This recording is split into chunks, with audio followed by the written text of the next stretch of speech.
പ്രശസ്ത കായികതാരം ടിൻഡു ലൂക്കയ്ക്ക് സർക്കാർ നേരത്തെ അനുവദിച്ച 10 സെന്റ് വസ്തുവിന്മേൽ നികുതി അടയ്ക്കാൻ കഴിയുന്നില്ലെന്ന പരാതിയുമായിട്ടാണ് ടിൻഡുവിൻ്റെ മാതാപിതാക്കൾ ജനസമ്പർക്ക പരിപാടിയിൽ ബഹുമാനപ്പെട്ട മുഖ്യമന്ത്രിയെ കാണാനെത്തുന്നത്. ജനസമ്പർക്കത്തിന് വരാനുള്ള കാരണം എന്ന് പറഞ്ഞാൽ അതിൽ രേഖ തന്നതിൽ ചെറിയ അതിരിന് മിസ്റ്റേക്ക് വന്നിരുന്നു. അതുകൊണ്ട് അത് അളന്ന് ക്ലിയർ ചെയ്ത് തരാൻ കഴിഞ്ഞില്ല.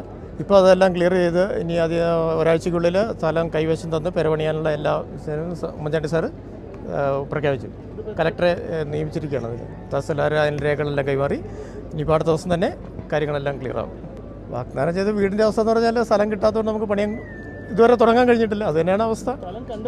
സ്ഥലം കണ്ടെത്തി അതിൻ്റെ രേഖകളെല്ലാം തന്നു. നമുക്കൊരു 8 മാസം മുന്നേ രേഖ തന്നിരുന്നു.